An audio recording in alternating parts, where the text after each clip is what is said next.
You are listening to Lovely Talks Heavy.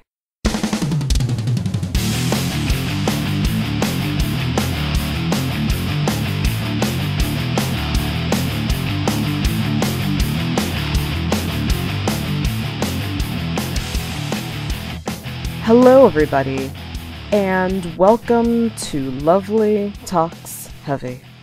I am your host, Lovely, and I discuss everything I enjoy with regard to heavy music. And speaking of everything I enjoy, why don't we talk about Powerwolf? They are, without a doubt, one of my more favorite bands nowadays. Now, plenty of people are familiar already with Powerwolf. However, they're by no means at Metallica level recognition status, what have you. So I just want to be able to spread the word of Powerwolf just a bit more, even just a tiny bit more, even to like half a person. Like, that person might be a child. Just be like, hey kid, listen to Powerwolf. But they wouldn't even know what I'm talking about. They're like 5. They don't know what heavy metal is. They barely know what horses are. Anyways, so why am I talking about Powerwolf this week? Well, because they're a fun band whose lyrics aren't meant to be taken seriously. It is so easy for us metalheads, I think, to get so caught up in our own definition of what heavy metal is, quote, supposed to, unquote, be. I think some of us have forgotten how to have fun once in a while with heavy metal. But luckily, Powerwolf are here to remind us how. I first came across Powerwolf a few years ago, thanks to Spotify's little algorithms telling me what I might like based on what I already like. Now, I was cleaning my room while a lordy radio station, quote-unquote, was playing on Spotify, and the wonderful sounds of Sanctified with Dynamite hit my ears for the first time. Now, I scrambled to write down the name Powerwolf so that I wouldn't forget to check them out later, and I could not have been happier with the music that I was met with. Pseudo-catho-satanic lyrics with guitars and organs blended together beautifully with laments of what it is like to be a werewolf. This is what encompasses Powerwolf, in my opinion. Now, Spotify could not have suggested anything better, I think, to check out based on my love of Lordy, who I may just talk about in a later episode, mind you. Now, my favorite thing about Powerwolf is the performative element they put in. Awesome melodies and classically trained operatic voices. I mean, there's just the one voice, Attila Dorn. Beautiful voice. I've never met him, but I feel like if we did, I would want him to be my uncle. He just seems so nice. Anyways, where was I? Classically trained operatic voices are dressed in corpse paint, black stage suits, and perform Catholic rituals and heavy metal videos and stage shows, alluding to the idea that heavy metal is in itself a religion, if you can already guess from their merchandise, their website, any gathering of their fans at all.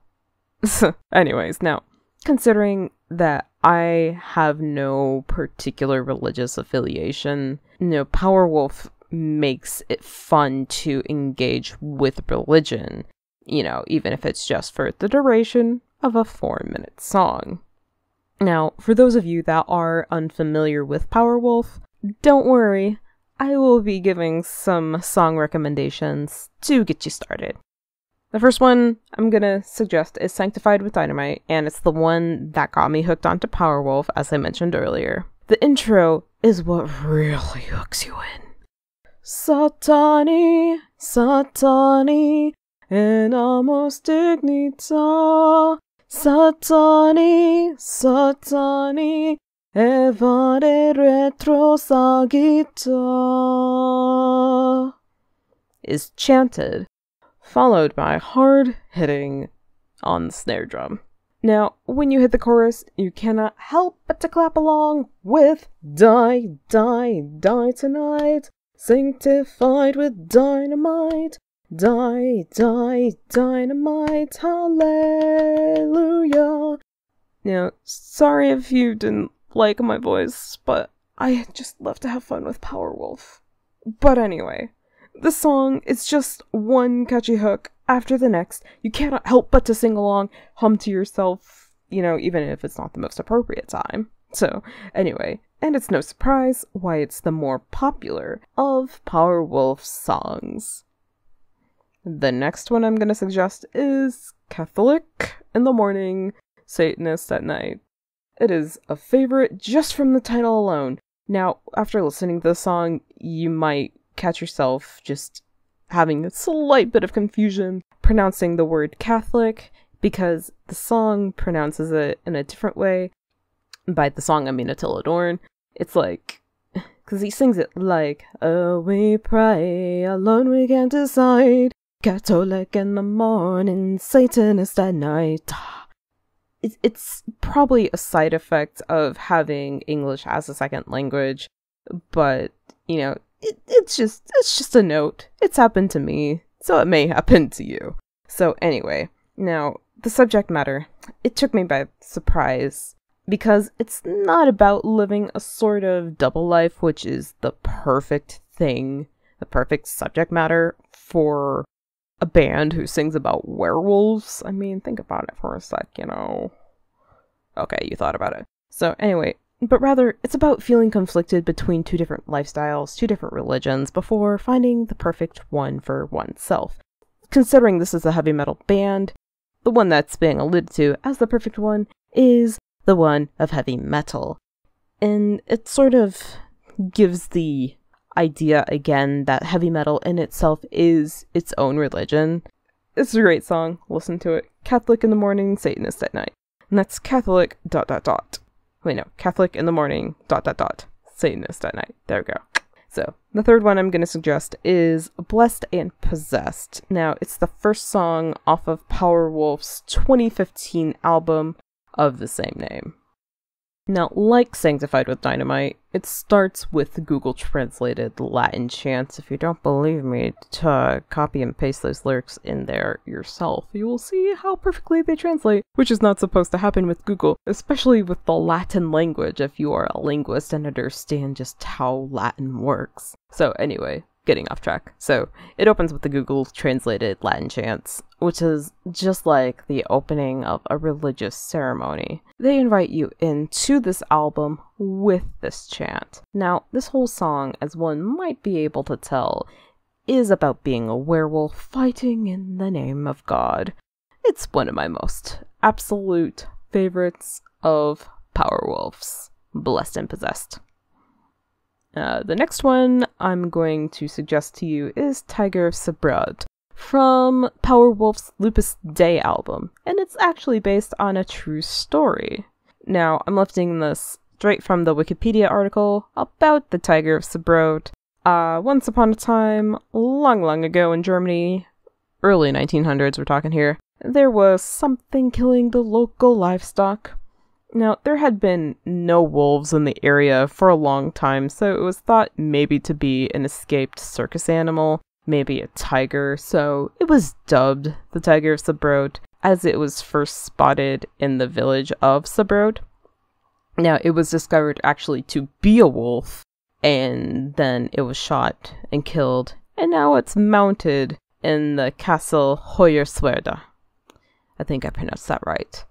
German is not one of my languages that I'm good at. I'm not good at any languages really, besides English, but I mess that up sometimes. So, anyways, this song does give a bit of a supernatural twist to the story by suggesting that the Tiger of Sabrad will come back and seek revenge, after getting killed. But honestly, it wouldn't be a Powerwolf song without that sort of supernatural twist. finally, the last song I'm going to suggest to you is Night of the Werewolves. So this song is all about the nights when the werewolves come out, and it's straightforward in its lyrics. I mean, Night of the Werewolves. It's straightforward in its lyrics, telling us that we can't hide, we'll never get out alive when the werewolves come out at night. I mean, those aren't the exact lyrics, but it's a catchy as shit tune, so that's all there is to it, really. I mean, you also have a really sort of inviting intro with soft melodic guitars, just I don't think I'm doing that right. I'm not exactly the most musically talented. You know, I leave it to people that can do it, and I'll just sit back and appreciate it. So thank you for doing that, Powerwolf. But you know, it has that inviting intro, and then it just right in too heavy, fast, not fast, I mean medium fast, I'll say, consistent driving melodies. I just really like that. So it's a really good song. So Night of the Werewolves off of the Blood of the Saints album. Now, out of all their albums, if you just want to give a straight up, let's listen to this whole album, before listening to any of the other albums, I should say, I would recommend listening to Blood of the Saints, because that's where a lot of their more popular songs are, I think. You have Night of the Werewolves, Sanctified with Dynamite, Die Die, Crucified, and plenty others. Son of a Wolf, I think. So also, yeah, Son of a Wolf. Really great song. So start with Blood of the Saints, and then I would suggest Blessed and Possessed, because I really like that album, top to bottom. Then go back and listen to their earlier stuff. You'll find a bit of a contrast between their earlier stuff and some of their more newer stuff, where the earlier stuff seems to really cling on to a more satanic, ritualistic idea, whereas the more later, newer stuff will be about a more Catholic sort of thing, and it all blends in with werewolves and the supernatural and stuff. It really clings more into werewolves later into their discography, but that's, yeah. So I think, you know, Powerwolf's an enjoyable band. And if you want to check out more of them after all that, I'll be providing links to all their websites and social media in this episode's description. Be sure to buy their shit on the Napalm Records store and also in iTunes. I also want to point out, before closing out this episode, that I want to wish a happy belated birthday to Charles Greywolf and Roel Van Helden of Powerwolf. Charles Greywolf is one of the guitarists, and Roel is the drummer. Roel's birthday was on the 2nd, and Charles's was on the 5th. A lot of these boys tend to have their birthdays around the later part of the year, which probably makes, I don't know if it makes having birthday parties on the road easier or harder. Maybe easier. I don't know how they live their lives on the road. So, anyways, so if you want to keep up with me, just follow me on my social media on Instagram, Twitter, Tumblr, Mixcloud, and YouTube. I'm just LovelyMetalhead, straight down the board. There's no space between Lovely or Metalhead on any of those platforms, so it should make it really easy for you to find. If you do have any suggestions or feedback for any future episodes, that sort of thing, please feel free to let me know. I'll be glad to take any feedback into consideration. So, until next time, guys. Until next week, I should say. You stay brutal. Bye.